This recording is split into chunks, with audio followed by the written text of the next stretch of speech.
Hello everyone, CGPSC ABCD में आप सभी का फिर से एक बार स्वागत है। आज की इस वीडियो में मैं सामान्य ज्ञान टेस्ट सीरीज का वीडियो नंबर 12 लेकर आ गया हूं।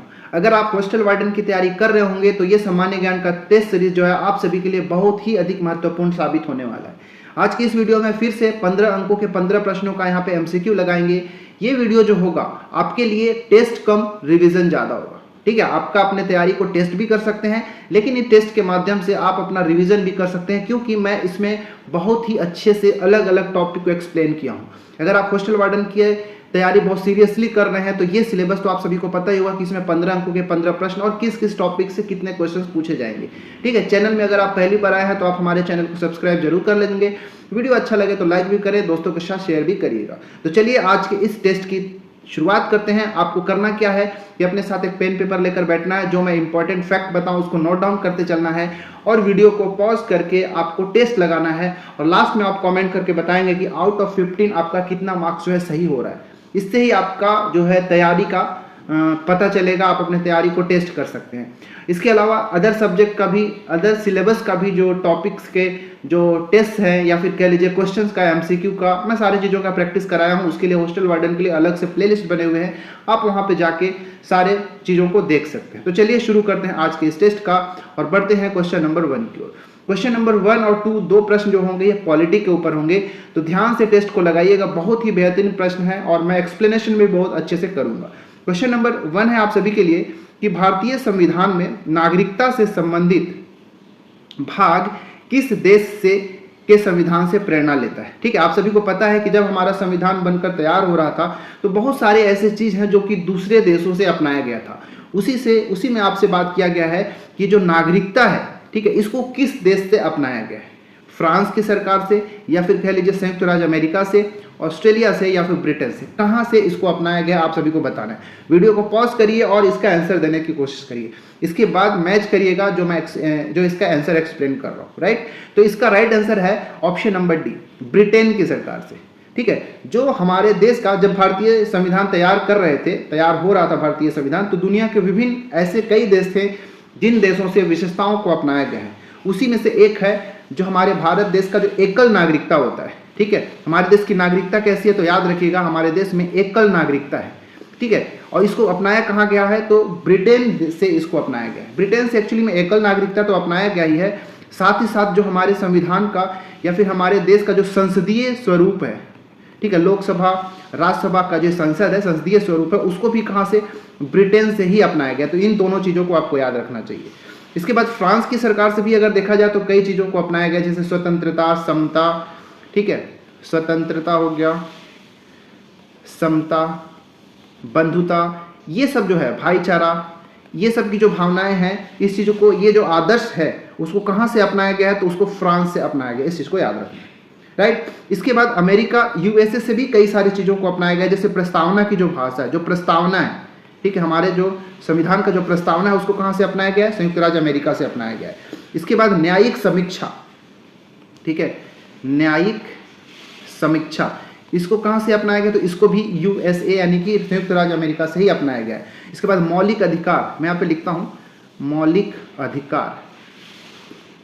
अधिकार, फंडामेंटल राइट, इसको भी संयुक्त राज्य अमेरिका से ही अपनाया गया है। इसके बाद जो महाभियोग जो है, ठीक है, राष्ट्रपति के ऊपर जैसे महाभियोग हो गया, तो ये सब कहाँ से अपनाया गया है, ये भी अमेरिका की सरकार से ही अपनाया गया है। एक क्वेश्चन आपसे करता हूँ, कमेंट करके बताइएगा।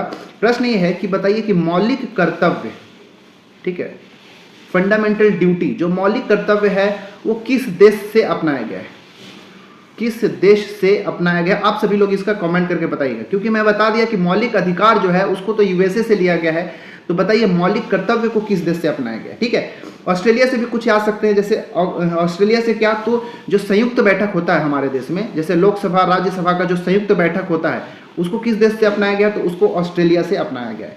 ठीक है, तो और जैसे एक समवर्ती सूची, एक चीज़ और याद रखिएगा, समवर्ती सूची, ठीक है, ये समवर्ती सूची भी है, ये भी कहाँ से तो ऑस्ट्रेलिया की सरकार से ही, ऑस्ट्रेलिया के संविधान से ही अपनाया गया। तो ये सारे डिटेल को आपको याद रखना है। यहाँ से एक प्रश्न जो है बनता ही है और जो क्वेश्चन मैं यहाँ पे किया हूँ आपका इसका आंसर जो है कमेंट करना है। राइट, चलिए बढ़ते हैं क्वेश्चन नंबर 2 की ओर, जो कि ये भी संविधान के ऊपर ही है। बहुत ही अच्छा प्रश्न है, बताइए कि अनुच्छेद 32 भारतीय संविधान के किस भाग से संबंधित है। ठीक है, चलिए बताइए कि ये 32 जो है अनुच्छेद 32 ये भारत के संविधान के कौन से भाग से संबंधित है? भाग 2, भाग 1, भाग 3 या फिर भाग 4? बहुत ही इंपॉर्टेंट प्रश्न है। ठीक है, बताइएगा किस भाग से संबंधित है अनुच्छेद 32? पहली बात तो ये जो आर्टिकल 32 है, ठीक है, जो आर्टिकल 32 है ये किससे संबंधित है ये भी तो पता होना चाहिए ना। तो आप सभी को पता होगा कि जो आर्टिकल 32 है, अनुच्छेद 32 है, ये संवैधानिक उपचारों का अधिकार से संबंधित है। ठीक है, संवैधानिक उपचारों का अधिकार, इससे संबंधित है हमारा आर्टिकल 32। अब अधिकार की मैं बात कर दिया, फंडामेंटल राइट की बात कर रहा हूं, तो आप सभी को पता चल गया होगा कि कौन से भाग की मैं बात कर रहा हूं। तो ये हमारे देश में जो संविधान जो है उसमें आर्टिकल जो 32 है उसमें संवैधानिक उपचारों का अधिकार दिया गया है, जिसमें 5 प्रकार के, ठीक है, जिसमें 5 प्रकार के न्यायिक आदेश की बात की गई है। ठीक है, 5 प्रकार के न्यायिक आदेश, जिसको हम रिट कहते हैं, 5 प्रकार की रिट की बात की जाती है, जिसमें आप सभी को पता ही होगा बंदी प्रत्यक्षीकरण, अधिकार परीक्षा, परमादेश, उत्प्रेषण, प्रतिषेध, ये सभी 5 प्रकार के रिट जो होते हैं, ठीक है, जो उच्च न्यायालय और उच्चतम न्यायालय के द्वारा आदेशित किए जाते हैं। ठीक है, तो आप आर्टिकल 32 तो आप सभी को समझ में आ ही गया होगा। अब मैं बता दूं कि जो भाग, किस भाग से आर्टिकल 32 संबंधित है, तो है भाग 3। ठीक है, इसका आंसर क्या हो जाएगा? ऑप्शन नंबर सी, भाग 3 से संबंधित है। और भाग 3 किससे संबंधित है भाई? तो मौलिक अधिकार, फंडामेंटल राइट। हमारे संविधान का जो भाग 3 है उसमें क्या मौलिक अधिकारों की बात किया गया। इसके लिए अगर आर्टिकल की बात करेंगे तो आर्टिकल 32 से लेके 35 तक, आर्टिकल 32 से लेके 35 तक इसमें भाग 3 के मौलिक अधिकार के अंतर्गत आता है। इसको आपको याद रखना है। भाग 2 किससे संबंधित है? तो आप सभी को पता होना चाहिए कि भाग 2 जो है ये नागरिकता से संबंधित है। ठीक है, नागरिकता से संबंधित है भाग 2। इसके लिए भी आर्टिकल नंबर आपको याद रखना चाहिए। आर्टिकल 5 से लेकर आर्टिकल 11 जो है ये भाग 2 में आता है। भाग 1 किससे संबंधित है? तो संघ और उसके राज्य। ठीक है, भाग 1 किसको, भाग 1 का विषय क्या है? तो संघ और उसका राज्य, इसके लिए भाग 1 है। और इसके लिए आर्टिकल कौन सा है? तो आप सभी को पता होना चाहिए हमारे संविधान का आर्टिकल नंबर 1 से लेकर आर्टिकल नंबर 4 तक, ये भाग 1 का विषय है। भाग 4 के बारे में भी जान ही लो। भाग 4 किससे संबंधित है? राज्य के नीति निर्देशक तत्व, राज्य के नीति निर्देशक तत्व, ये भाग 4 के विषय हैं। इसके लिए अगर आर्टिकल की बात करूं तो आर्टिकल 36 से लेके 51 तक। ठीक है, 36 से लेकर 51 तक। तो ये सब मैंने बताया, जो कि एक बहुत अच्छा प्रश्न यहाँ से बनता है, आप सभी को पता होना चाहिए। कमेंट करके आप लोग बताइए कि हमारे जो लोग नए हैं उनके लिए, जो लोग पुराने हैं उन सभी को तो पता होना चाहिए हमारे संविधान में कुल कितने भाग हैं। आप सभी को बताना है कितने भाग हैं और कितने आर्टिकल्स हैं अभी। ठीक है, सब आर्टिकल की बात नहीं करो, केवल आर्टिकल की बात करो। तो ये दोनों चीज कमेंट करके आप लोग बताइएगा। चलिए बढ़ते हैं क्वेश्चन नंबर 3 की ओर। तीसरा चौथा प्रश्न जो आपको इतिहास से संबंधित मिलेगा, जो कि बहुत अच्छे अच्छे प्रश्न मैंने लिया है। प्रश्न 3 है कि निम्नलिखित में से किसे 1938 और 1939 में भारतीय राष्ट्रीय कांग्रेस के अध्यक्ष के रूप में चुना गया था? यह भी एक बहुत अच्छा प्रश्न है। ठीक है, क्योंकि कांग्रेस से संबंधित प्रश्न जो है एग्जाम में पूछे ही जाते हैं। ठीक है, कांग्रेस के अधिवेशन से संबंधित, तो आपसे यहाँ पे वही पूछा गया है कि चारों में से कौन से ऐसे व्यक्तित्व हैं जिनको 1938 और 1939 में 2 बार भारतीय राष्ट्रीय कांग्रेस के अध्यक्ष के रूप में चुना गया था। ठीक है, सुभाष चंद्र बोस, डॉक्टर राजेंद्र प्रसाद, सी राजगोपालाचारी या फिर एनी बेसेंट। ठीक है, बताइए, वीडियो को पॉज करिए और आंसर देने की कोशिश करिए। ठीक है, इसका राइट आंसर जो है option number A, Subhash Chandra Bose, SC Bose. Subhash Chandra Bose ji को 2 बार चुना गया, एक बार 1938 के लिए, ठीक है, और एक बार होगा 1939 में। 1939 में ये त्रिपुरा में अधिवेशन हो रहा था। ठीक है, त्रिपुरा में ये अधिवेशन हो रहा था। एक्चुअली में जो अधिवेशन हो रहा था इसमें सुभाष चंद्र बोस जी को चुना तो गया। ठीक है, तो ये एक्चुअली में त्रिपुरी है, मैंने गलती से त्रिपुरा बोल दिया, तो याद रखिएगा 1939 में त्रिपुरी अधिवेशन में भी सुभाष चंद्र बोस जी को चयनित किया गया था। हालांकि जो महात्मा गांधी से इनका एक विवाद हो गया। विवाद ये था कि महात्मा गांधी जो थे वो पट्टाभी सीतारामैया को अध्यक्ष के रूप में देखना चाहते थे, बनाना चाहते थे, लेकिन सुभाष चंद्र बोस जी को चयनित कर लिया गया, जिसके कारण जो सुभाष चंद्र बोस है वो क्या कर देते हैं, अध्यक्ष के पद से इस्तीफा दे देते हैं। ठीक है, याद रखिएगा। इस्तीफा के बाद हालांकि ना तो पट्टाभी सीतारामैया अध्यक्ष बने और ना ही सुभाष चंद्र बोस, तो किसको बनाया गया? तो बाद में डॉक्टर राजेंद्र प्रसाद जी को बना दिया गया। ठीक है, डॉक्टर राजेंद्र प्रसाद जी को त्रिपुरी में जो हुआ उसमें अध्यक्ष के रूप में उनको बना दिया गया। ठीक है, उम्मीद आपको याद रहना चाहिए। अच्छा, यहाँ पे कुछ क्वेश्चंस मैं और बता दूं। जैसे अभी तक मैं एक क्वेश्चन आपसे करता हूं, चलिए यहाँ पे एनी बेसेंट तो आप सभी को पता है कि 1917 में, ठीक है, 1917 का जो कलकत्ता अधिवेशन था, ठीक है, 1917 का कलकत्ता अधिवेशन में वो भारत की, ठीक है, भारत की मत कह लीजिए, कांग्रेस की प्रथम महिला अध्यक्ष बनी, ठीक है, प्रथम महिला अध्यक्ष। भारतीय राष्ट्रीय कांग्रेस की प्रथम महिला अध्यक्ष कौन थी? एनी बेसेंट थी, जो कि 1917 में कलकत्ता अधिवेशन में उनको बनाया गया था, आपको याद रखना चाहिए, ठीक है। अच्छा, एक चीज और मैं पूछ दूं, क्वेश्चन यहाँ पे आपके लिए यह है कि बताइए कि प्रथम महिला, प्रथम भारतीय महिला की मैं बात कर रहा हूं, प्रथम भारतीय महिला कौन थी, ठीक है, कौन थी जिनको कांग्रेस का अध्यक्ष बनाया गया और कब बनाया गया, ये भी आपको कमेंट करके बताना है, ठीक है, याद रखिएगा। अच्छा, आप सभी को पता है क्या कि पूरा कांग्रेस के जितने भी अधिवेशन हुए उसमें केवल 3 बार ही, केवल 3 बार या फिर कह लीजिए 3 महिलाएं ही इसमें अध्यक्ष बनी है, ठीक है, 3 महिलाएं अध्यक्ष बनी है। एक बनी थी कौन? एनी बेसेंट हो गई, दूसरी सरोजनी नायडू, और एक थी जिनका नाम था श्रीमती नलिनी सेनगुप्ता। ये तीनों नाम को आपको याद रखना चाहिए क्योंकि एग्जाम में आपसे यहां से भी प्रश्न पूछा जा सकता है। तो बताइए कि प्रथम भारतीय महिला कौन थी जिनको भारतीय राष्ट्रीय कांग्रेस की अध्यक्ष बनी पहली बार, और कब बनी, ये भी आपको कमेंट करके बताना है, ठीक है। चलिए चौथा प्रश्न की ओर बढ़ते हैं। चौथा प्रश्न भी इतिहास के ऊपर ही है। प्रश्न है कि गांधी इरविन समझौता भारत के निम्नलिखित में से किस आंदोलन से संबंधित था? रॉलेट सत्याग्रह, सविनय अवज्ञा आंदोलन, असहयोग आंदोलन या फिर भारत छोड़ो आंदोलन? ये भी बहुत अच्छा प्रश्न है, ठीक है। तो इसके लिए अगर आपको टाइम पीरियड याद है कि किस समय में क्या हुआ था, तो आप बहुत अच्छे से रिलेट कर पाएंगे कि गांधी इरविन समझौता जो है किस सत्याग्रह से या फिर किस आंदोलन से संबंध रखता है, ठीक है। तो आप सभी को पहले तो ये पता हो, जैसे रॉलेट एक्ट जो हुआ था कब हुआ था, तो ये 1919 में रॉलेट एक्ट आया था, उसी के लिए एक सत्याग्रह किया गया था जिसे रॉलेट सत्याग्रह के नाम से जाना जाता है। सविनय अवज्ञा आंदोलन कब हुआ था? तो 1930 में हुआ था। असहयोग आंदोलन 1920 में हुआ था, और भारत छोड़ो आंदोलन 1942 में हुआ था। ये तो मेन डिटेल पता चली गया। अब जो इसका राइट आंसर जो है ऑप्शन नंबर बी है, ठीक है, याद रखिएगा। सविनय अवज्ञा आंदोलन जो कि 1930 में महात्मा गांधी जी के द्वारा शुरू किया गया था, उसी को रोकने के लिए, कह लीजिए ये जो सविनय अवज्ञा आंदोलन चल रहा था, उसी को रोकने के लिए इरविन ने गांधी जी के साथ एक समझौता किया जिसको हम गांधी इरविन समझौता के नाम से जानते हैं। ये समझौता एक्चुअली में हुआ कब था? तो याद रखिएगा 5 मार्च 1931 को, ठीक है, याद रखिएगा 5 मार्च 1931 को गांधी इरविन समझौता हुआ था। और 5 मार्च 1931 को ही कह लीजिए कि महात्मा गांधी जो हैं वो गांधी इरविन समझौता पर हस्ताक्षर करते हैं।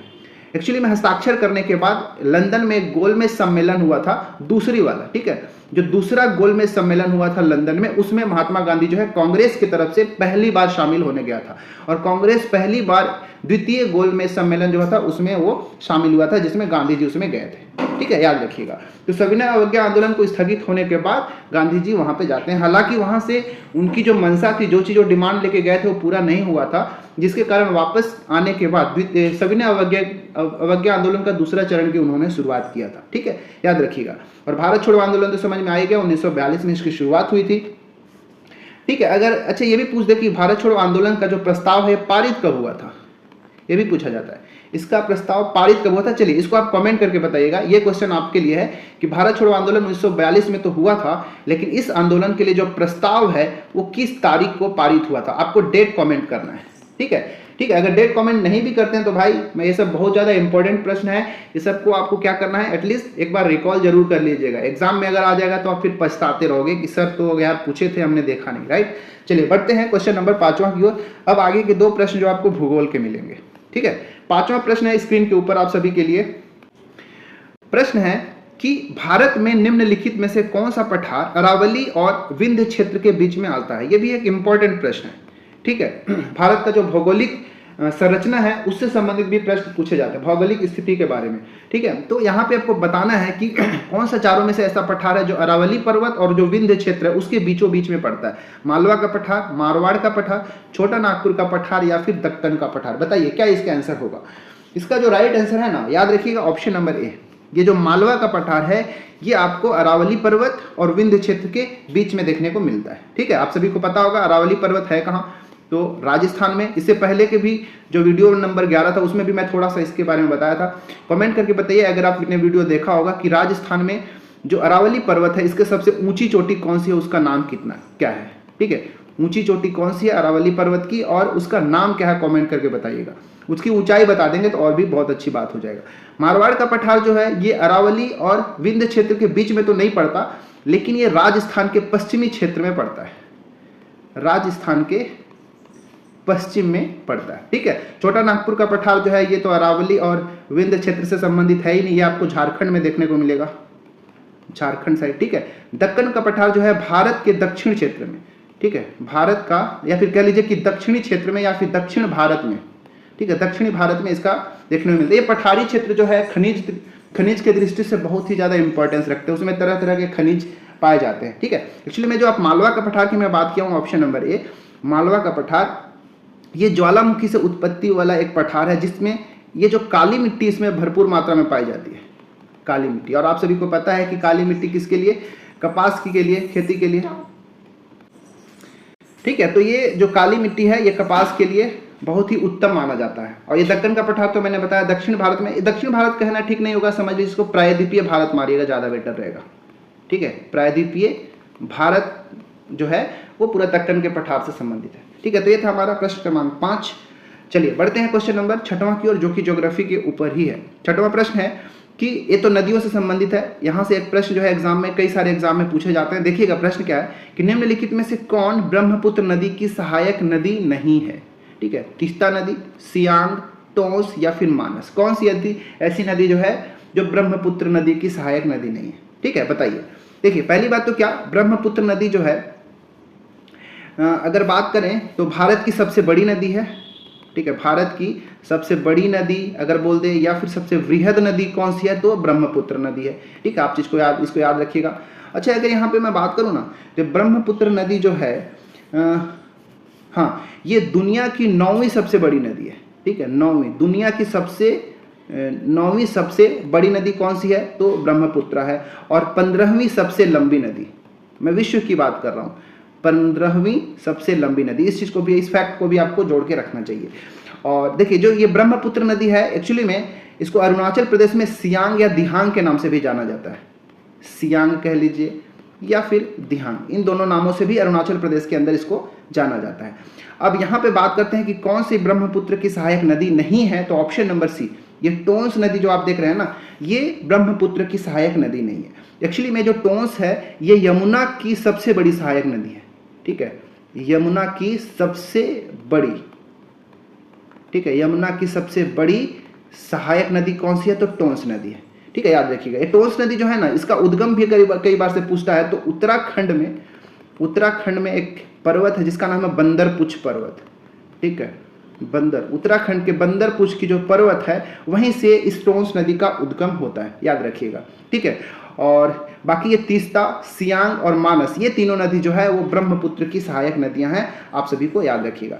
ये जो सियांग देख रहे हैं ना, जिसको मैंने बताया कि ब्रह्मपुत्र को अरुणाचल प्रदेश में सियांग या दिहांग के नाम से भी जाना जाता है। एक्चुअली में जो सियांग है ये दिबांग और लोहित, ये दोनों नदियों को संगम से बनता है। कौन कौन सा, दिबांग और लोहित, ये दोनों नदी जो है दिबांग और लोहित, ये दोनों जाके मिलते हैं किसमें, सियांग में, और पूरी तरीके से उसका नाम सियांग यहाँ से हो जाता है। तीस्ता आप सभी को पता होगा कि सिक्किम और पश्चिम बंगाल में बहती है, बांग्लादेश में भी जाके ब्रह्मपुत्र में जाके मिल जाती है, सिक्किम और पश्चिम बंगाल। ठीक है, तो ये सब आपको डिटेल याद रखना चाहिए। चलिए बढ़ते हैं, अब आगे के 2 प्रश्न जो है वो आपको इकोनॉमिक्स के 2 प्रश्न मिलेंगे। यहाँ पे मैंने एक यहाँ पे मैप लगा दिया हूँ जिसमें ब्रह्मपुत्र का पूरा स्ट्रक्चर देख सकते हैं, इसमें कौन कौन सी नदी, जैसे ये जो है ये ब्रह्मपुत्र नदी जो है बहते हुए ऐसे आ रही है, जो ब्लैक कलर में दिखाया गया। यहाँ पे आप देखिए ये सियांग नाम रहता है। ठीक है, और यहाँ पे 2 नदी आपको देखने को मिल रहा है, एक इधर दिबांग और इधर से लोहित, ये दोनों आके किसमें, सियांग में मिलते हैं और ये पूरी तरीके से यहाँ से सियांग नदी बन जाता है। ठीक है, फिर ये ब्रह्मपुत्र बह के आती है, तो ये पूरी सहायक नदियों को आप देख सकते हैं। ठीक है, याद रखिएगा। देखिए मानस भी आके इसी में जाके मिल रहा है, और ये देखिए तीस्ता जो है वो भी इधर ही आके मिल रहा है। ठीक है, याद रखिएगा। तीस्ता एक तरफ से एक्चुअली में इधर से अलग से आ रही होती है। चलिए तीस्ता भी इसी में मिल जाएगा। टोंस यहाँ पे आपको इसका जो ब्रह्मपुत्र का प्रवाह क्षेत्र है उसमें आपको टोंस नदी देखने को नहीं मिल रहा है, क्योंकि टोंस जो है यमुना की सहायक नदी होती है। ठीक है, चलिए बढ़ते हैं आगे हम 7वें प्रश्न की ओर। 7वां प्रश्न है यहाँ पे इकोनॉमिक्स का, जो कि अच्छा प्रश्न है कि स्वर्ण क्रांति किससे संबंधित है, कीमती खनिज, दलहन, जूट या फिर बागवानी और शहर, इसमें से किससे संबंधित है स्वर्ण क्रांति, बताइए। वीडियो को पॉज करिए और इसका आंसर देने की कोशिश करिए कि स्वर्ण क्रांति किससे संबंध रखता है। इसका राइट आंसर जो है ऑप्शन नंबर डी, बागवानी और शहद से संबंधित है स्वर्ण क्रांति। ठीक है, स्वर्ण क्रांति किससे संबंधित है? तो बागवानी और शहद। ठीक है, याद रखिएगा। ये जो कीमती खनिज है, कीमती खनिज जैसे पेट्रोलियम की मैं बात कर लेता हूँ। ठीक है, तो पेट्रोलियम से संबंधित कौन सा क्रांति है? तो काली क्रांति, कृष्ण क्रांति कह लीजिए या फिर काली क्रांति। ये दोनों किससे संबंध है? तो कीमती खनिज से। जूट के लिए आप सभी को याद रखना चाहिए गोल्डन फाइबर क्रांति इसको कहते हैं। जूट के लिए जो क्रांति थी उसको क्या कहते हैं? गोल्डन फाइबर क्रांति, गोल्डन फाइबर क्रांति। ठीक है, इसका आंसर था ऑप्शन नंबर डी। जैसे एक चीज और, ये जो बागवानी और शहद वाली जो स्वर्ण क्रांति थी ना, ये कब से इसकी शुरुआत हुई थी? तो हमारे देश में 1991 से लेकर 2003 तक ये क्रांति जो है चली थी, 1991 से 2003 तक। और इसका अगर कह ले कि स्वर्ण क्रांति के जनक कौन थे, ठीक है, स्वर्ण क्रांति के जनक कौन थे, तो इसका निरपक तुतुज, इनका नाम याद रखिएगा, निरपक तुतुज, ये स्वर्ण क्रांति के जनक के रूप में जाने जाते हैं। क्वेश्चन आप सभी से करता हूं, बताइएगा कि ये लाल क्रांति आपने सुना है क्या? लाल क्रांति, ये लाल क्रांति किससे संबंधित है? ठीक है, कमेंट करके आप लोग बताइएगा। चलिए 8वां प्रश्न की ओर बढ़ते हैं। क्वेश्चन नंबर 8 है कि वस्तुओं के आयात और निर्यात पर लगाया गया कर खाली स्थान के रूप में जाना जाता है। किसी भी वस्तु के आयात निर्यात पे किस तरह का टैक्स जो है, किस तरह का कर लगाया जाता है? सीमा शुल्क कर, जिसको कस्टम ड्यूटी भी कहते हैं, उत्पाद शुल्क, वैट या फिर जीएसटी, कौन सा लगाया जाता है आप लोग को बताना है। वीडियो को पॉज करिए और इसका आंसर देने की कोशिश करिए।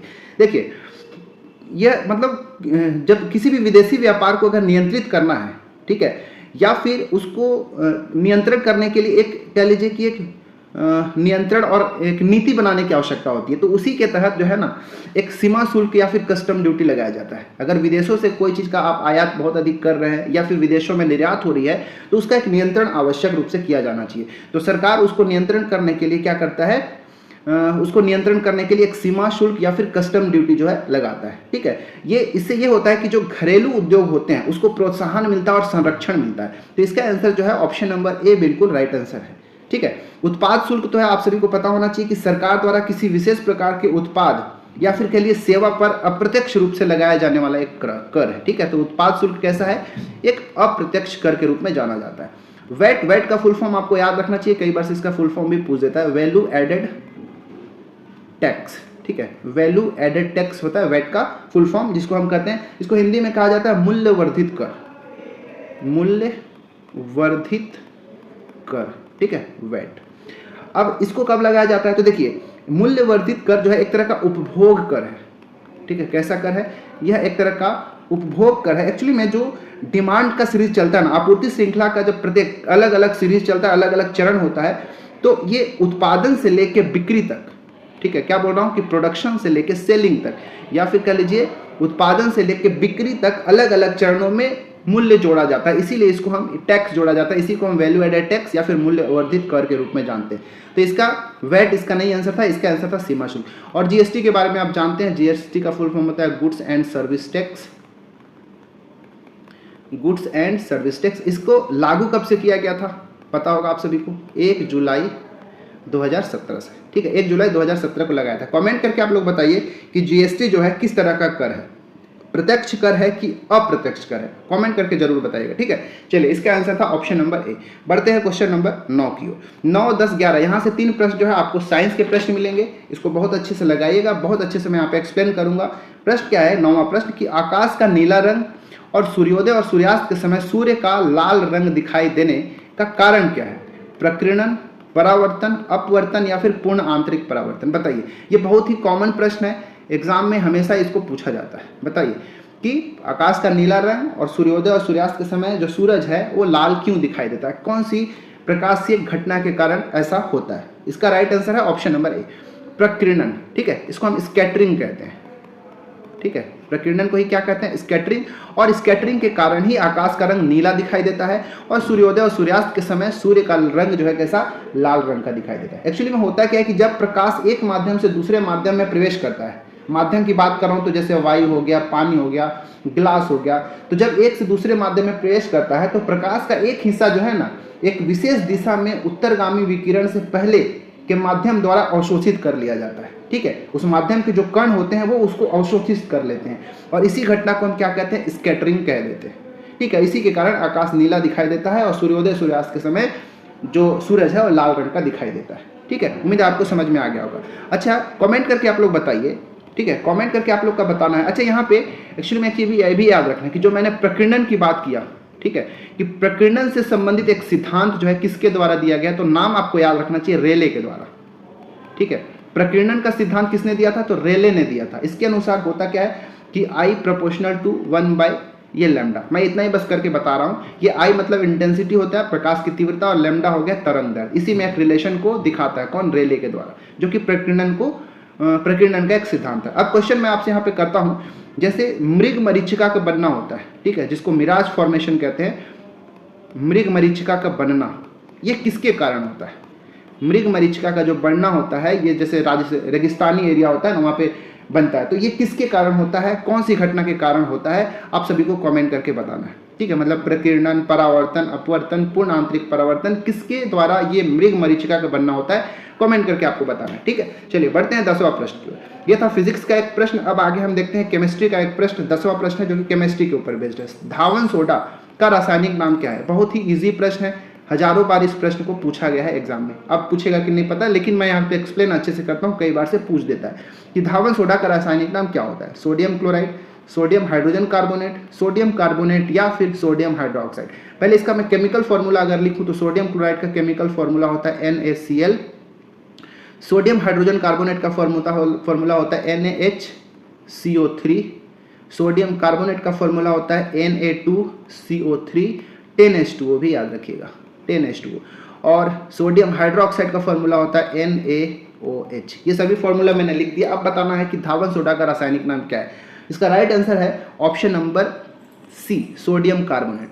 ठीक है, सोडियम कार्बोनेट धावन सोडा को कहा जाता है। वॉशिंग सोडा, धावन सोडा, सोडियम कार्बोनेट। इसका फॉर्मूला भी याद रखिएगा, Na2CO3, 10H2O होता है। इसका कपड़ा वपड़ा धोने में इसका यूज किया जाता है। ठीक है, सोडियम क्लोराइड तो आप सब जानते हैं कि जो खाने का नमक होता है, एडिबल सॉल्ट होता है, वो सोडियम क्लोराइड होता है, NaCl। Sodium hydrogen carbonate NaHCO3 क्या होता है, तो ये बेकिंग सोडा होता है।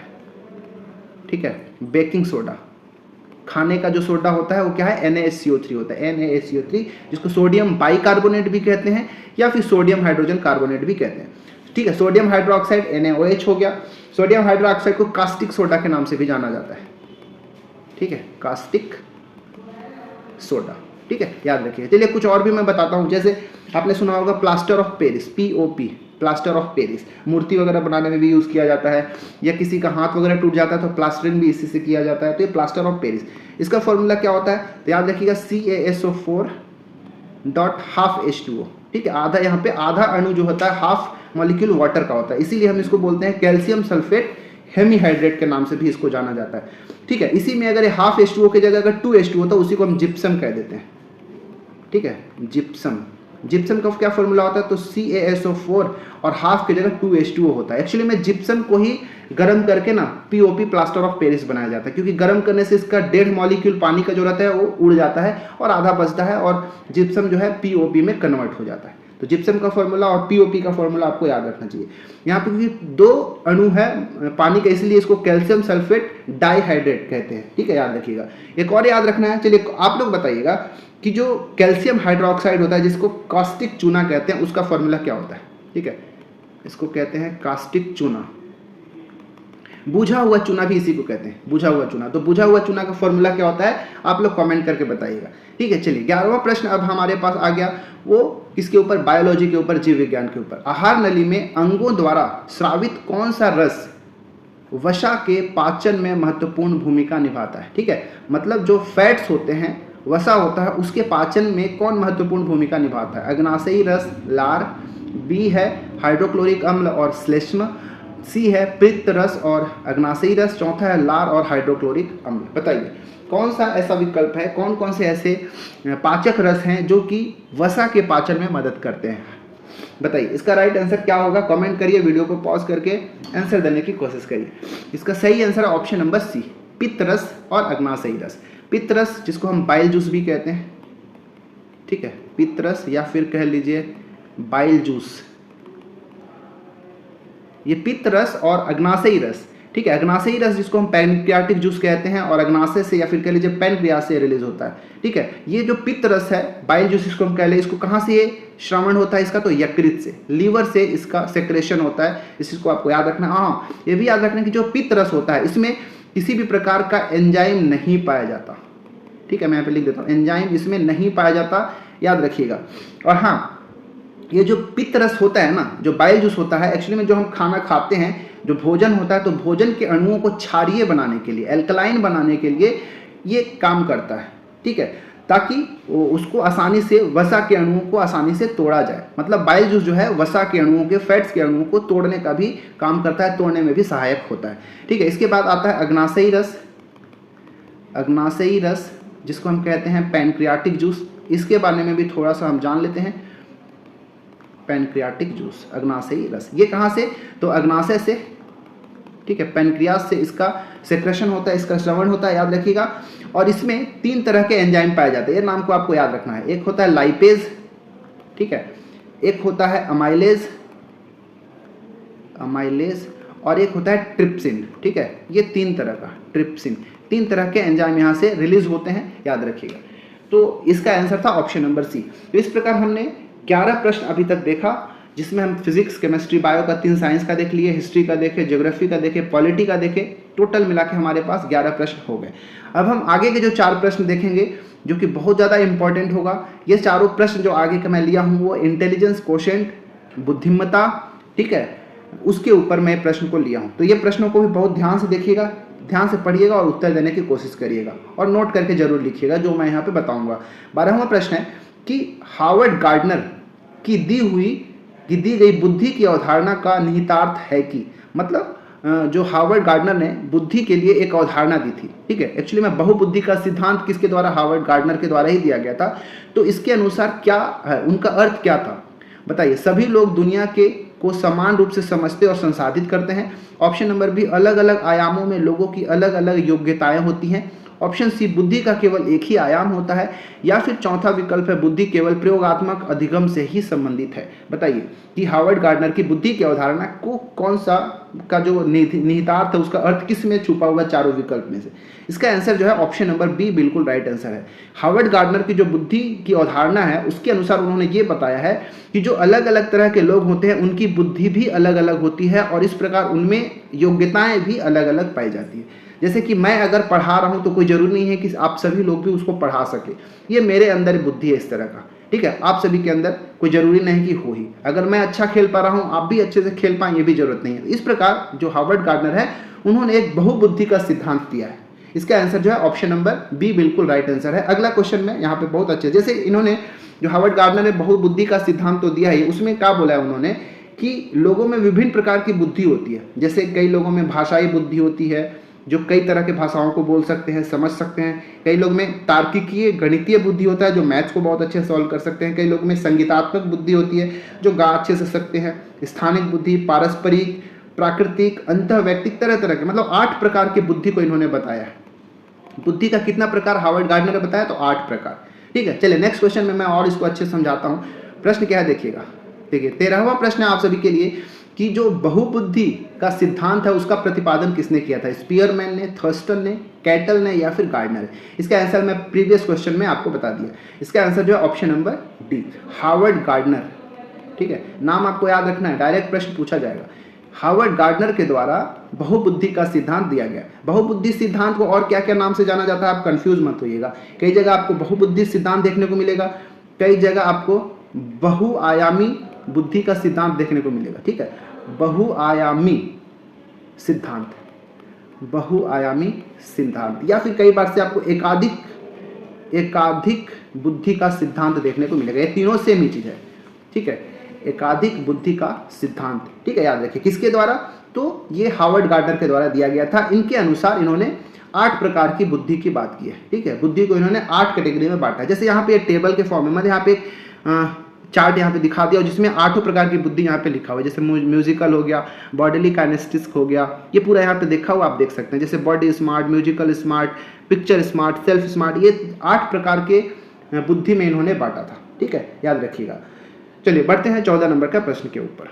14वें नंबर का प्रश्न है कि हार्वर्ड गार्डनर के सिद्धांत के अनुसार एक कक्षा में तरह तरह के अध्यापन रणनीति का इस्तेमाल होना जरूरी है, क्योंकि यह बहुबौद्धिकता को निष्पादित करने में मददगार होता है, यह सामान्य बौद्धिकता को बढ़ाने में मदद करता है, यह तारक या फिर स्टार विद्यार्थी बनाने में मददगार होता है, या फिर यह व्यवहारिक बौद्धिकता को बढ़ाने में मददगार होता है। बताइए, मतलब अगर एक क्लास है, उस क्लास में अगर अलग अलग अध्यापन के लिए रणनीति अपनाया जाए तो किसको मदद करेगा? तो ये जाहिर सी बात है कि ये जो बहुबौद्धिकता का सिद्धांत है उसको निष्पादित करने में मदद करेगा। मतलब बहुत सारे बच्चे हैं, मैंने बताया कि कई लोगों को संगीत पसंद है और कई लोगों को गणितीय तार्किकता रूप में पसंद, मतलब तार्किकता की भावना से वो सोचते हैं। तो अगर मान लो कोई मैं क्वेश्चन करता हूँ या कुछ समझा रहा हूँ, तो अगर मैं गा के किसी चीज़ को समझाता हूँ तो जो संगीत प्रेमी हो गए उसको सीख सकते हैं, तो ये एक तरीका हो सकता है। या फिर कई लोग बहुत ज़्यादा सोचने समझने में विश्वास रखता है, तो मैं बहुत अच्छे से अगर उसको एक्सप्लेन करूँ तो वो उस तरीके से समझ सकते हैं। मतलब अलग अलग बुद्धि वाले जो स्टूडेंट्स होंगे उनको मदद मिलेगा तरह तरह के अध्यापन की रणनीतियों के माध्यम से। इसीलिए इसका आंसर हमारा ऑप्शन नंबर ए बिल्कुल सही आंसर होगा। ठीक है, चलिए बढ़ते हैं 15वां प्रश्न की ओर। तो आज का आखिरी और 15वां प्रश्न है कि स्टैनफोर्ड बिने परीक्षण किसका मापन करता है? स्टैनफोर्ड बिने परीक्षण, इसको फिर से याद रखिएगा। स्टैनफोर्ड बिने परीक्षण किसका मापन करता है? व्यक्तित्व का, पठन क्षमता का, बुद्धि का, या फिर इनमें से कोई नहीं? इसका राइट आंसर आप सभी को पता होगा तो कमेंट करिए। Right answer option number C, बुद्धि, विजडम को स्टैनफोर्ड बिने परीक्षण किसकी मापन करता है? तो बुद्धि की मापन करता है। एक्चुअली में इसके बारे में जानिएगा, स्टैनफोर्ड बिने परीक्षण से पहले एक्चुअली में इसका बिने साइमन नाम था। बिने साइमन परीक्षण कहते हैं इसको, बिने साइमन परीक्षण, बिने साइमन टेस्टिंग। एक्चुअली में शुरुआत जब हुआ था बिने साइमन परीक्षण का, एक्चुअली में 1905 में इस परीक्षण को बिने और साइमन इन दोनों के द्वारा विकसित किया गया था, जिसमें बुद्धि की परीक्षण, बुद्धि का मापन किया जाता था। ठीक है, और इसको बहुत सारे मनोवैज्ञानिक जो है इसको मानते भी थे। लेकिन बाद में क्या हुआ, 1916 के अंतर्गत 1916 में जो यूएसए का स्टैनफोर्ड यूनिवर्सिटी है, ठीक है, यूएसए का स्टैनफोर्ड यूनिवर्सिटी जो है उसके द्वारा थोड़ा सा इसमें संशोधन किया और एक नया संस्करण निकाला गया बुद्धि के परीक्षण के लिए, जिसको हम स्टैनफोर्ड बिने परीक्षण के नाम से अब जानते हैं 1916 में। ठीक है, याद रखिएगा। और ये जो 1916 का स्टैनफोर्ड बिने टेस्टिंग जो है, परीक्षण जो है, ये किसके द्वारा? तो दो यहाँ पे मनोवैज्ञानिक का नाम आपको याद रखना। एक का नाम था टर्मन और जो दूसरे हैं उनका नाम था मेरिल। और ये दोनों टर्मन और मेरिल ने ही ये बिने साइमन परीक्षण को बाद में संस्करण निकाला, संशोधित करके 1916 में, जिसको हम स्टैनफोर्ड बिने परीक्षण के नाम से जानते हैं। तो ये हमारा था आज का 15 महत्वपूर्ण प्रश्न। इस 15 में से आपका कितना सही हुआ कमेंट करके जरूर बताइएगा। ठीक है, प्रश्न कैसा था वो देखिए, और मैंने जो एक्सप्लेन किया आपको समझ में आया कि नहीं वो कमेंट करिएगा। और हाँ, सबसे ज़्यादा इंपॉर्टेंट क्या कि मैंने जितने भी क्वेश्चन आप सभी से किया, ठीक है, उन सभी क्वेश्चंस का आंसर जो आप कमेंट जरूर करिएगा, या फिर हमारे टेलीग्राम में भी उसका आंसर जो है कमेंट करिएगा, मैं वहाँ पे जरूर देखूंगा। ठीक है, चैनल में नए हैं तो सब्सक्राइब कर लीजिएगा, वीडियो अच्छा लगे तो लाइक करें, दोस्तों के साथ शेयर जरूर करें। और हमारे चैनल में हॉस्टल वार्डन के लिए और भी जितने वीडियोस हैं, चाहे इंग्लिश की बात कर लूँ, मैथ्स की बात कर लूँ, साइंस की बात कर लूँ, ठीक है, सबकी बात करूँ, वो सबको भी आपको देखिए। एग्जाम में जाने से पहले दुगना स्पीड से आप देख के एक बार चले जाइएगा, आपको कहीं ना कहीं जरूर मदद मिलेगा। ठीक है, चलिए मिलते हैं किसी और वीडियो में, इसमें इतना ही, तब तक के लिए धन्यवाद।